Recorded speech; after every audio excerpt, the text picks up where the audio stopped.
মহান আল্লাহ তাআলার দরবারে শুকরিয়া আদায় করলাম। আপনারা খুশি না বেজার? আমরা যে এতক্ষণ যা পড়লাম গুনাহ হয়েছে মনে হয়? কি বলেন, গুনাহ হয়েছে? আমরা যে বললাম রব্বানা লাকাল হামদ, প্রশংসা করলাম কার? সকল প্রশংসার যোগ্য কে? তাহলে জোরে সোরে আরো একবার বলি আলহামদুলিল্লাহ। নারে তাকবীর, নারে তাকবীর, নারে তাকবীর। আল্লাহু আকবার বললে গুনাহ না সওয়াব? আল্লাহ পাক খুশি না বেজার?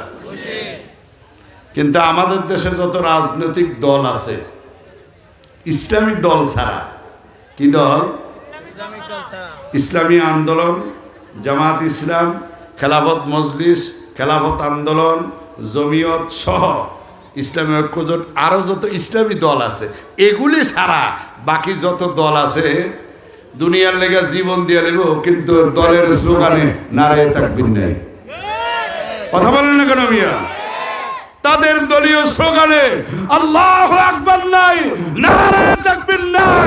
আমি মনে করি যেই দল তাদের দলীয় স্লোগানে নারায়ে তাকবীর বলতে পারবে না, আল্লাহু আকবার বলতে পারবে না, শাহজালালের এই পবিত্র জমিনে রাজনীতি করার কোনো অধিকার তাদের নাই। ঠিক কিনা বলেন?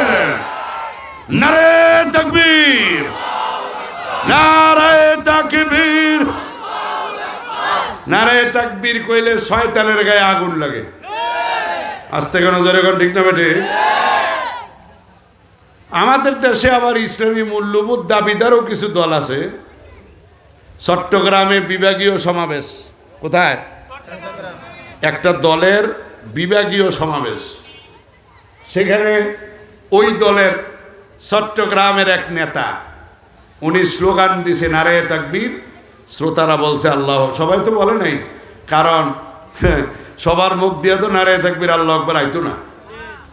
কারণ হেদের মুখ দিয়া বঙ্গবন্ধু শেখ মুজিবুর রহমানের আদর্শের কথা আসবে, শহীদ প্রেসিডেন্ট মরহুম জিয়াউর রহমানের কথা আসবে, নাঙ্গলের কথা আসবে, তারপরে কাশির কথা আসবে, কুরআনের কথা আসবে, কিন্তু নারায়ে তাকবীর আল্লাহু আকবার আসবে না। এটি বলতে গেলে এদের লজ্জা লাগে, শরম লাগে। ঠিক কিনা বলে?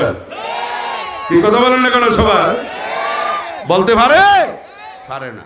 তো এখন নারায়ে তাকবীর আল্লাহু আকবার বলছে, ওই দলের ঢাকার সিনিয়র নেতা মাইক টান দিয়ে নিয়ে বলতেছে এটা আমাদের দলের স্লোগান না, এটা হুম্মাম কাদেরের ব্যক্তিগত স্লোগান। জোতা দিয়ে ফিডানের দরকার ছিল। কি কথা কেন? মুসলমানের দেশে রাজনীতি করবা, নারায়ে তাকবীর স্লোগান দিছে বলে এটা আমার দলের স্লোগান না। আমি মনে করি তাহলে তোমাদের এই দেশে রাজনীতি করার কোনো অধিকার নাই। ঠিক কিনা বলে?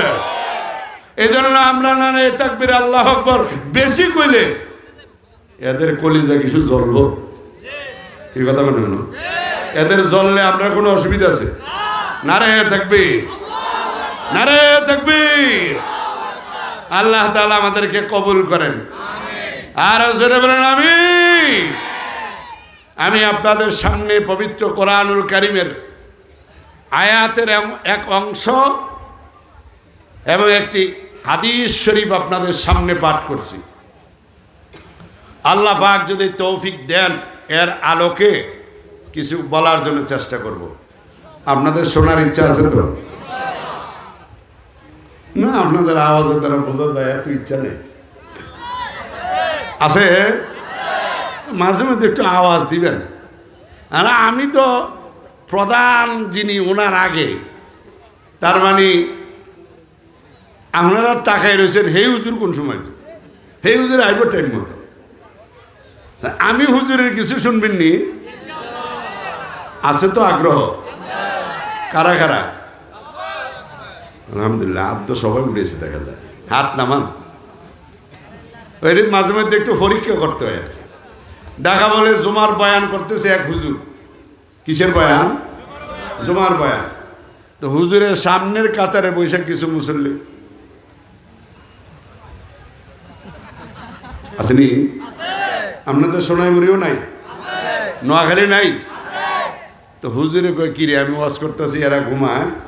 পরীক্ষা করার জন্য হুজুরে বলতেছে ভাই কারা কারা জাহান্নামে যাইতে চান হাত তোলেন। 3 জনে হাত উঠেছে। কয়জন? জোরে খান। হুজুরে বলতেছে ভাই আপনারা 3 জন জাহান্নামে যাইতে চান। হেরা দমক দেব, জাহান্নামে দমক দেব। হুজুরে কয়েছে এদিক দিয়ে দেন এগুলো ভাই, এটা এদিক দিয়ে দেন, এদিক দিয়ে দেন, এদিক দিয়ে দেন। একজন আমাকে 1 থেকে 2 চুমুক চা দিবেন মাঝে মধ্যে। তো হুজুরে বলতেছে আপনারা 3 জন জাহান্নামে যেতে চান। কয় না হুজুর আমরা জাহান্নামে যাবো কেন? যে দমক দিছে হুজুরে কয়ে চেয়ার শক্ত নইলে পড়ে গেলাম কেন। পরে বলতেছে আপনারা যে হাত উঠাইলেন, কয় হুজুর আসলে আমরা দিশ করতে পারিনি। আপনি যে বয়ান করতেছেন আমরা তো ওইদিকে খেয়াল নেই, আমরা তো ঘুমের ছুটের বাইরে আরেকবার ফিট ফাটা নিতেছি। কিন্তু আপনি যে বলছেন হাত তোলেন, আমরা তো মনে করছি হুজুরা সবসময় বালা কামের লেগে হাত উঠায়। কি কথা কোন ঠিক না বেঠি? তা আপনারা যে হাত উঠাইলেন বুঝে উঠেছেন তো? বসা থাকবেন তো ইনশাল্লাহ? আল্লাহ যেন কবুল করে, বলেন আমিন। আরো জোরে বলেন আমিন। রমজান মাস চলে গেছে, আমাদের মসজিদগুলি এতিম হয়ে গেছে। কি কথা কন না কেন? রমজান মাস বিদায়, আমাদের মসজিদের শতকরা 95 থেকে 97% মুসল্লি হারানো গেছে। আপনাদের এদিকে মনে এরকম নাই? যদিও আমার নাতের ফেটুয়া মসজিদে এরকম না, আলহামদুলিল্লাহ। আমি গত 14 বছর নাতের ফেটুয়া রেল স্টেশন কেন্দ্রীয় জামে মসজিদে জুমা পড়াই, জুমা। কিন্তু আপনারা যারা গেছেন তারা বলতে পারবেন, আপনি জোহরে যাবেন, আসরে যাবেন, মাগরিবে যাবেন, এশায় যাবেন, আপনি দেখবেন মসজিদের নিচতলা উপরতলা সব ভর্তি। অপরিচিত কোনো মানুষ আসলে মনে করবে যে এখানে মনে হয় কোনো ইসলামী সভা সমাবেশ আছে মনে হয়, কিন্তু আসলে না। আমার দোকানদার আলহামদুলিল্লাহ সকলে নামাজ পড়ে। আর আমিও গত 14 বছর এমন জমা মনে হয় খুব কম আছে যেই জমায় নামাজের কথা 2-1 বার বলি না। আলহামদুলিল্লাহ বলেন। নামাজের কথা এত বলার কারণ কি? কারণ হলো নামাজ যা ঠিক হয়ে যাবে তার বাকি সমস্ত আমল ঠিক হয়ে যাবে। আপনারা কি বলেন, ঠিক কিনা? আমার শায়েখ ও মুর্শেদ কুতুবুল আলম চরমনায়ের মরহুম ফজলুল করিম রহমতুল্লাহ আলাই, উনি প্রায় সময় বলতেন যে আমাদের জিকির, আমাদের ওয়াজ নসিহত, আমাদের তালিম তরবিয়ত, আমাদের সকাল সন্ধ্যা জিকির, আমাদের আল্লাহওয়ালাদের কিতাব পড়া, সবগুলির মূল উদ্দেশ্য হলো নামাজকে ঠিক করা। সুবহানাল্লাহ। বাকি সমস্ত ইবাদতের মূল উদ্দেশ্য কি? ঠিক করা। আরো জোরে বলেন। কারণ কি? নামাজ ঠিক হইলে আল্লাহ বলেন কোন পীরের কথা না, নবীরও কথা না। আল্লাহ তাআলা বলেন ইন্নাস সালাতা তানহা আনিল ফাহশাই ওয়াল মুনকার, নিশ্চয়ই নামাজ মানুষকে সমস্ত ফাহেসা কাজ থেকে বিরত রাখে। এই কথা কি আমার না আল্লাহর? জোরে ডাকতেন আল্লাহ।